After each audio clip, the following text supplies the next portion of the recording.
Queridos, eu quero convidá-los para abrirmos a palavra de Deus no livro, ou melhor, quero convidá-los para abrir a palavra de Deus na carta de Paulo aos Colossenses. Carta do apóstolo Paulo aos Colossenses, capítulo de número 3.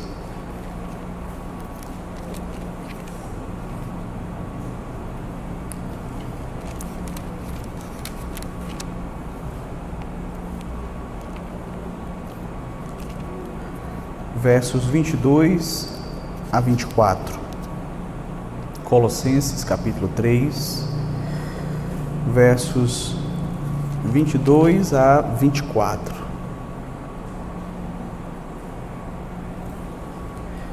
Que nos diz assim: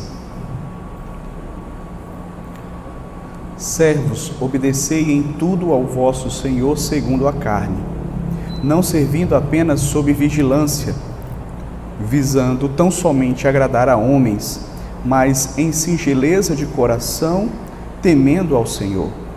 Tudo quanto fizerdes, fazei-o de todo o coração, como para o Senhor e não para homens, cientes de que recebereis do Senhor a recompensa da herança. A Cristo, o Senhor, é que estais servindo.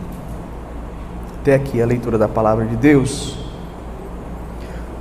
Queridos, não foi algo planejado, mas como os irmãos sabem, hoje é 1º de maio, dia do trabalho.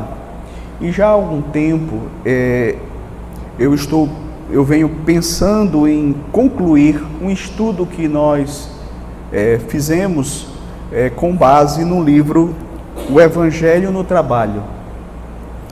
Então, esse tema ele é muito importante para nós cristãos, não somente porque, de fato, nós passamos a maior parte da nossa vida ou trabalhando ou pensando a respeito do trabalho, mas porque Deus está interessado em nosso trabalho. Deus quer que nós o glorifiquemos por meio dos nossos trabalhos. Então, nós tivemos 4 estudos a respeito desse tema, baseados no livro O Evangelho no Trabalho. Ficou faltando estudarmos os últimos capítulos, que nós estaremos tratando hoje à noite. Então, nós vamos tratar de 3 pontos, baseados nos capítulos do livro, que são eles. Primeiro, o ministério de tempo integral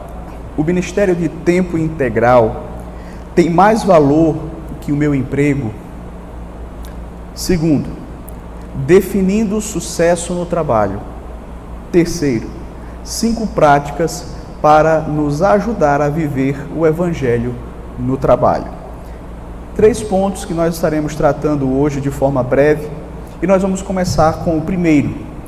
O ministério de tempo integral tem mais valor que o meu emprego? Veja, você vai encontrar pessoas, mesmo dentro das igrejas, frustradas com os seus empregos, porque elas não entendem que elas estão gastando o seu tempo de forma significativa.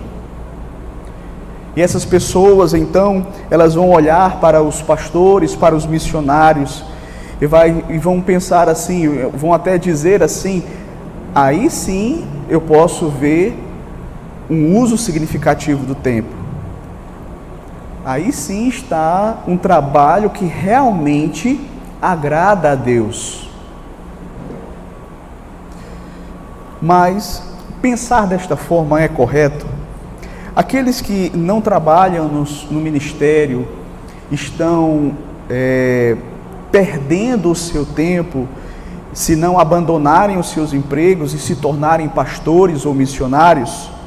Veja, esse pensamento, ele não é novo, ele já existe há um bom tempo, ele é fruto de uma percepção equivocada de que nós só servimos a Deus se de fato nos dedicarmos de forma integral ao ministério.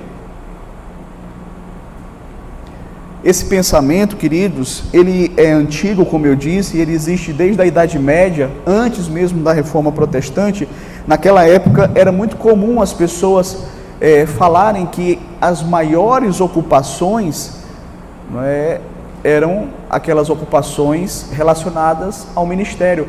O monge era de fato aquele que tinha, digamos assim, o maior patamar. Daí então vem a ideia de que aquele que se dedica de maneira integral ao ministério está honrando mais a Deus, está agradando mais a Deus, que esta é uma função que Deus se agrada mais. Entretanto, os reformadores, eles tinham uma perspectiva diferente. Eles entendiam que não é preciso ser um pastor para proclamarmos, para testemunharmos da palavra de Deus, mas mesmo os cristãos, nos seus trabalhos comuns, trabalhos como fazendeiro, como carpinteiro, como sapateiro, como comerciante, dona de casa e tantos outros, todas essas profissões, elas são importantes diante de Deus, elas são uma obra que nós realizamos, sim, espiritual, na presença de Deus.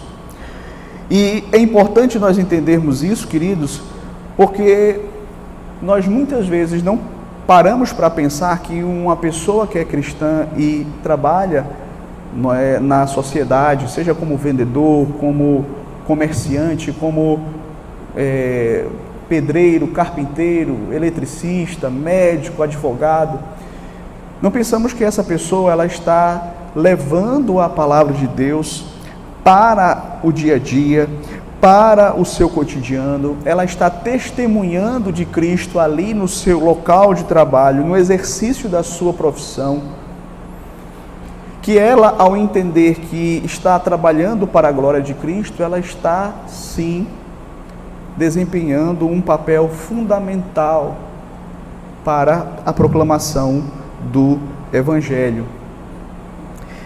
Então,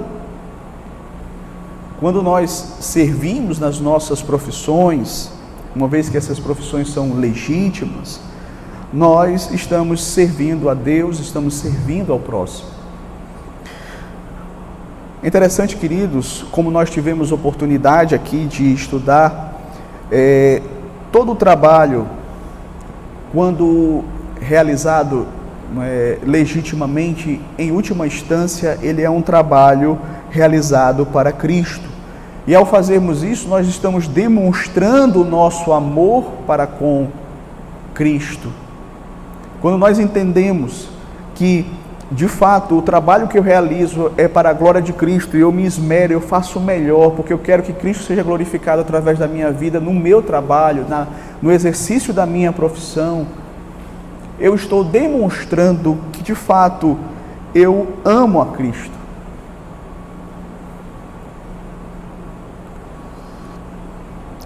Também, queridos, precisamos entender que quando nós servimos ao outro, quando nós nos esforçamos para exercer as nossas funções, para atender às necessidades dos outros, para aliviar o sofrimento dos outros, para auxiliar os outros em alguma questão desta vida, nós também estamos demonstrando amor para com o nosso próximo. Além disso, queridos, um outro ponto importante que devemos considerar é que Deus nos coloca para fazermos e para termos profissões e exercermos funções que, de fato, Ele mesmo escolheu para nós. Como nós podemos entender isso a partir da Escritura? Há um texto da Palavra de Deus que não está falando da sociedade, está falando da igreja, mas nos ajuda a compreender essa questão. Lá em Romanos capítulo 12, verso 4, diz assim: porque assim como num só corpo temos muitos membros, mas nem todos os membros têm a mesma função, assim também nós, conquanto muitos, somos um só corpo em Cristo, e membros uns dos outros. Veja, aqui obviamente está falando da igreja, mas é interessante porque Paulo vai dizer assim que nós fazemos parte de um só corpo, Mas esse corpo, ele possui vários membros. São muitos os membros que estão interligados, que trabalham para benefício do corpo. Ok? Ou seja, quando nós analisamos as vocações dentro de uma sociedade, cada vocação desempenha uma determinada função dentro desse corpo maior que é a sociedade, que é importante para o equilíbrio, para a manutenção, né, para o bom andamento da sociedade. Outro texto é 1 Coríntios 12, do 17 ao 20, quando Paulo também vai dizer assim: se todo o corpo fosse olho, onde estaria o ouvido? Se todo fosse ouvido, onde estaria o olfato? Mas Deus dispôs os membros, colocando cada um deles no corpo, como lhe aprouve. Se todos, porém, fossem um só membro, onde estaria o corpo?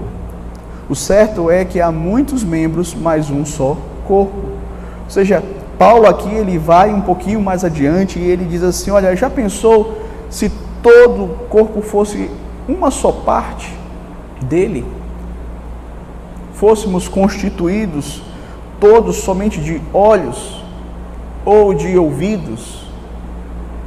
Não daria certo. Antes, cada um tem uma função dentro do corpo. Isso é algo que nos chama a atenção, como a palavra de Deus ela vai explicar o funcionamento da Igreja de Cristo. Já pensou se todos fossem só pastores, ou só diáconos, ou só presbíteros? Não, você vai perceber uma distribuição de dons. Ou se todos tivessem o mesmo dom, o dom da misericórdia, mas faltassem outros dons, o dom do aconselhamento, da palavra de admoestação, e faltassem outros dons. Então é importante que haja um equilíbrio, e assim como Deus ele distribui na igreja diversos dons para o bom andamento da igreja, nós também entendemos que dentro de uma sociedade Deus distribui vocações, talentos, para que pessoas possam exercer os seus talentos dentro da sociedade para o bom andamento dela. Então, Deus certamente planejou ter algumas pessoas servindo como pastores e missionários, mas também planejou que houvessem professores, policiais, carpinteiros, legisladores, e todos os trabalhos juntos para manter este corpo mais amplo que é a sociedade em equilíbrio. Todos nós temos nossas próprias ideias em relação a essa questão de qual profissão é mais importante, qual é mais necessária. Mas, de um modo geral, você já parou para perceber que as profissões que julgamos sem importância demonstram ser muito mais importantes do que nós imaginamos?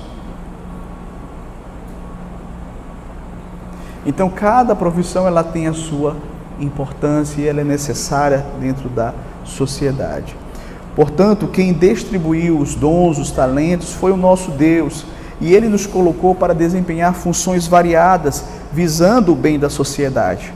O papel de cada um de nós complementa e apoia o outro. Assim, com nossas vocações, contribuímos para que a sociedade seja mantida. Logo não devemos pensar que algumas profissões têm mais valor diante de Deus do que outras. Ok? Então, entendendo isto, entendendo que eu não devo pensar que eu só vou servir a Deus se eu largar o que eu faço e ir para o ministério de tempo integral, mas que dentro do meu trabalho eu tenho um chamado para servir a Deus ali na minha profissão. Uma vez entendido isso, vamos para o segundo ponto. O segundo ponto diz assim: definindo o sucesso no trabalho. Definindo o sucesso no trabalho. Veja, queridos, nós trabalhamos para o Senhor Jesus. Não importa qual seja a empresa que nós trabalhamos, qual seja o nosso salário, qual a função que nós ocupamos dentro ali da empresa, uma vez que o nosso trabalho ele é legítimo, ele é correto, ele é honesto, nós estamos trabalhando para o Senhor Jesus. E uma vez que começamos a ter esta compreensão, nós vamos de fato encarar o trabalho de uma maneira diferente, nós vamos ter desdobramentos no nosso trabalho, ou seja, consequências desta compreensão. Por exemplo, quando eu entendo que eu estou trabalhando para Cristo, isso me protege de idolatrar o trabalho. Por quê? Porque eu sei que o meu trabalho não me oferece aquilo que o mundo diz que oferece. Ou seja, eu sei que não é o meu trabalho que me traz uma identidade, que me dá propósito, que me dá um sentido nesta vida. Eu sei disso. Por quê? Porque eu já sirvo a Cristo, é Ele que me dá todas essas coisas, e o meu trabalho é uma forma que eu tenho para servi-lo. Mas também quando eu entendo que eu estou trabalhando para Cristo, nós também somos livres daquele outro pecado em relação ao trabalho, que é a indolência, de achar que eu vou fazer o meu trabalho de qualquer jeito, porque Cristo não se importa com ele. Nós temos aprendido aqui que não, que Cristo de fato se importa com aquilo que nós fazemos no nosso trabalho, a maneira como nós trabalhamos. Quando nós trabalhamos para Cristo, e aí entra o ponto, que nós vamos enfatizar agora, a própria definição do que significa ser bem-sucedido também muda. Por quê? Porque, veja só, o mundo ele tem uma forma de medir se somos ou não bem-sucedidos. O dinheiro é uma delas. Se você ganha muito dinheiro na sua profissão, então você é um homem bem-sucedido. O poder é uma outra unidade de medida. Se você é uma pessoa influente, uma pessoa respeitada, uma pessoa poderosa na sociedade, então você é uma pessoa bem-sucedida. Para alguns, se você consegue colocar a comida na mesa, manter a educação dos seus filhos, você é uma pessoa bem-sucedida. Mas veja, será que ser bem-sucedido para nós significa isso? Para o cristão, o que é ser bem-sucedido no trabalho? Veja, se nós fôssemos resumir em uma palavra o que é sermos bem-sucedidos no trabalho, essa palavra seria fidelidade. Fidelidade a Deus. É isso que vai dizer se somos ou não bem-sucedidos no nosso trabalho. É aquela certeza de que nós vamos poder nos apresentar diante do Senhor e dizer: Senhor, eu servi bem aonde o Senhor me colocou, eu trabalhei de todo o meu coração, com singeleza de coração, não para homens, mas para Ti. Então, quando esse se torna o nosso alvo, isso também se torna libertador para mim e para você, porque nós não vamos mais abraçar as definições de sucesso que este mundo nos oferece, que esse mundo apresenta. Nossa definição de sucesso é sermos fiéis a Cristo em nosso trabalho. Ele nos liberta de tentar encontrar o sucesso nos comparando a outras pessoas. Veja, você vai encontrar muitas pessoas no ambiente de trabalho que são perfeccionistas, que vivem se comparando às outras, que têm inveja dos outros. Se esse for o seu caso, então ouça o chamado de Deus, que de fato é um chamado gracioso e libertador, para que você seja fiel. Ao invés de buscar perfeição, ser fiel àquilo que Ele quer que você faça. Trabalhar para Cristo nos liberta, meus queridos, da tirania de nos compararmos com os outros, a fim né, de nos sentirmos bem em relação a nós mesmos. Trabalhar para Cristo também nos liberta de medir o sucesso através dos resultados que nós alcançamos. Em vez disso, nós definimos sucesso simplesmente com o fato de trabalharmos bem e confiarmos os resultados nas mãos do Senhor. E isso, queridos, é algo muito importante. Provérbios 16, verso 1 diz assim: o coração do homem pode fazer planos, mas a resposta certa vem dos lábios do Senhor. Essa é uma das passagens maravilhosas da palavra de Deus, que nos ensina, se de fato nós somos motivados pelos resultados, ela vai nos ensinar que você pode planejar tudo, você pode esquematizar, você pode trabalhar, mas o resultado, em última instância, depende de Deus.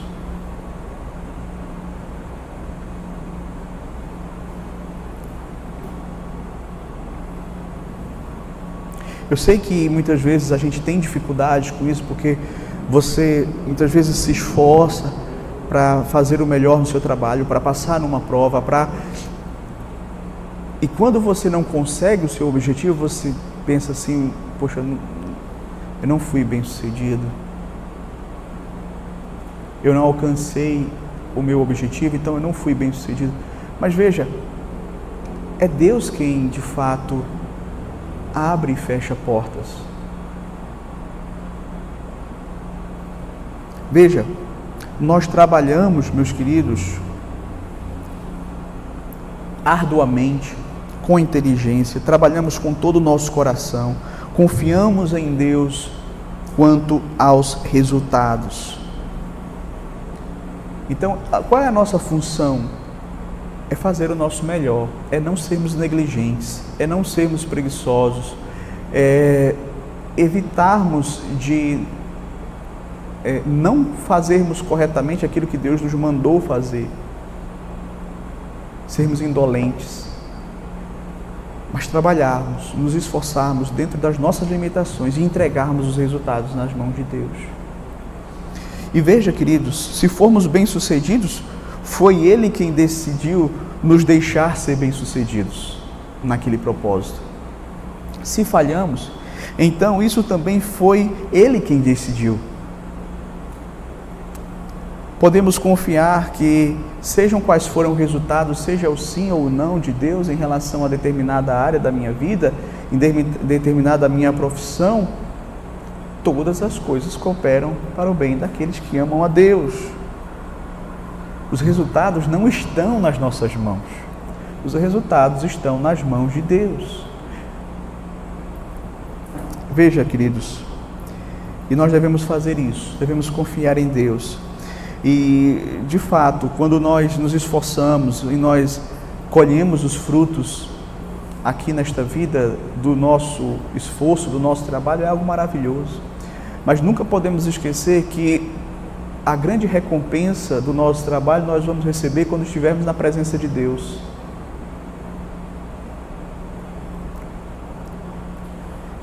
Não precisamos que o nosso trabalho nos ofereça uma identidade, pois nós já temos uma identidade em Cristo. Não precisamos que Ele nos dê um lugar ao qual pertencer, porque nós já fomos adotados por Deus por causa de Cristo e pertencemos à família de Cristo. Não precisamos trabalhar para sermos amados, estimados ou aceitos, nem precisamos provar para nós mesmos que somos dignos de valor. Por quê? Porque tudo isso já foi garantido para nós por meio do Senhor Jesus Cristo.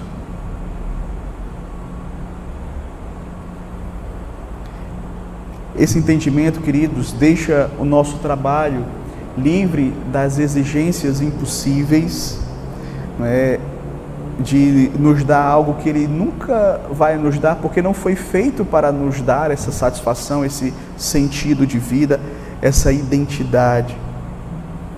Mas eu passo a olhar o trabalho da forma correta, como ele tem que ser visto, como um instrumento pelo qual eu glorifico a Deus. Não é Ele que me dá identidade. A minha identidade eu já recebi em Cristo. Não é o trabalho que me dá significado, o meu significado já está em Cristo. Não é o trabalho que vai fazer com que eu me sinta de fato aceito, eu já fui aceito em Cristo. Não é o meu trabalho que me dá valor, porque o meu valor está em Cristo, Ele que pagou o preço do meu resgate. E por último ponto, os autores do livro trazem 5 práticas para ajudar você a viver o Evangelho no trabalho. 5 práticas, nós vamos falar brevemente, que nos ajudam a viver o Evangelho no trabalho. Quais são? Primeiro, gastando tempo com Cristo, em leitura da Bíblia e em oração. Veja, uma das principais maneiras de nós crescermos como cristão é irmos direto à fonte, e a fonte que é a palavra de Deus. Logo, precisamos ler a palavra, precisamos meditar nela, aprender por meio de exposições bíblicas na igreja, por meio de boas literaturas. O conhecimento bíblico, meus queridos, ele nos ajuda em todas as áreas da vida, inclusive a como realizar o nosso trabalho para a glória de Deus, a como nos portar no trabalho. Outro meio de graça importante, a oração. E o conselho que eu trago para você é que você ore sempre pelo seu trabalho. Ore por sua agenda, por sua lista de responsabilidades a fazer, pelos seus relacionamentos no local de trabalho. Ore para que você seja benevolente ali nos relacionamentos interpessoais. Ore para que você possa servir bem ao seu chefe, aos clientes, como se você estivesse servindo ao Senhor. Ore para que você possa sempre dar bom testemunho em seu local de trabalho. Segundo conselho, frequente uma igreja local e esteja ativamente envolvido com ela. Além do nosso próprio tempo pessoal de leitura bíblica, de oração, nós também necessitamos frequentar uma igreja genuinamente evangélica, estar ativamente envolvido com ela. Deus nos chamou graciosamente para, de fato, estarmos unidos, nos reunirmos ali na igreja para adorá-lo, para ouvirmos a palavra sendo pregada, para juntos orarmos uns pelos outros, para termos irmãos e irmãs que são amigos e amigas, companheiros nessa jornada. Um terceiro conselho: preste sempre contas. Preste contas. A prestação de contas nos ajuda na luta contra padrões de comportamento pecaminosos. Eu sei que não é fácil para algumas pessoas e chega a ser até assustador para outras compartilhar com alguém áreas da sua vida, ainda que seja para o seu próprio crescimento espiritual. Mas os crentes em si, eles têm muita dificuldade com isso. Entretanto, por conhecer os benefícios do aconselhamento bíblico, da prestação de contas, eu quero encorajar você nesse sentido. Obviamente, você não deve conversar com alguém que não seja de confiança, com alguém que não tenha maturidade espiritual, mas tem que ser alguém maduro, alguém que seja confiável, alguém que esteja disposto a lhe ajudar. A prestação de contas é especialmente útil quando nós lutamos para fazer um bom trabalho nas nossas vocações. A pessoa com quem você presta contas pode lhe ajudar a ser mais fiel a Deus no seu trabalho.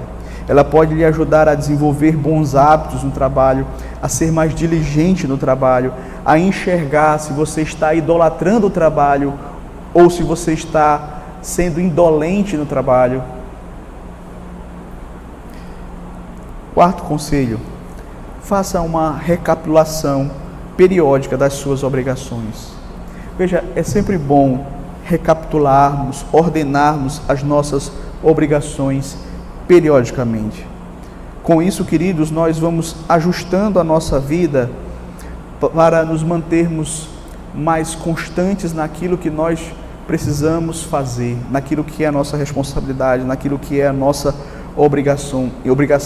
Nós identificamos padrões de comportamento pecaminosos, nós nos tornamos mais aptos para exercermos as nossas funções de forma fiel e produtiva. Então é sempre bom nós termos diante de nós quais são as nossas funções, qual é o nosso chamado para cada área, inclusive nessa área do trabalho. O que é a minha responsabilidade? O que é a minha responsabilidade no trabalho? O que é a minha responsabilidade em casa? O que é a minha responsabilidade na igreja? Então é sempre bom nós estarmos recapitulando periodicamente as nossas obrigações, para que assim possamos administrar o nosso tempo de forma correta, de forma que venha a ser produtiva. Quinto e último, tenha momentos de descanso. Se por um lado existem pessoas preguiçosas que não querem se esforçar para trabalhar com dedicação, por outro lado você vai encontrar também pessoas que têm dificuldade de dar uma pausa no trabalho e descansar. Numa sociedade como a nossa, queridos, em que você vai ver as pessoas obcecadas pela produtividade, que costuma idolatrar o trabalho, é muito comum você ver pessoas que minimizam a importância e a necessidade do descanso. Às vezes, nós nos orgulhamos porque estamos trabalhando muito e dormindo pouco, como se isso fosse uma coisa do que se orgulhar. Trabalhamos demais porque precisamos provar para as pessoas que nós temos valor. Trabalhamos demais porque a gente tem medo de no futuro não ter dinheiro para viver. Trabalhamos demais porque queremos a aprovação das pessoas que nos cercam. E tudo isso gera esgotamento, ansiedade, estresse. E veja, quando nós falamos em descansar, o descanso do ponto de vista bíblico não é simplesmente você deixar de fazer a sua função ou deixar o seu trabalho. Não é? Quantas vezes você viu pessoas que voltaram cansadas das férias? Estavam longe do trabalho, mas voltaram cansadas das férias. Quando nós falamos de descanso no sentido bíblico, do ponto de vista bíblico, envolve você parar, sim, envolve você deixar de fazer algumas coisas, envolve você pegar mais leve, mas fundamentalmente envolve você repousar em um relacionamento de confiança e paz no Senhor. Você descansar em Deus, na sua provisão, na sua suficiência para as nossas vidas. É isso que muitas vezes nós não fazemos. Mas que possamos encarar o trabalho de forma correta. Que Deus nos abençoe, que Deus possa nos ajudar a trabalharmos cada dia mais para a sua glória. Amém.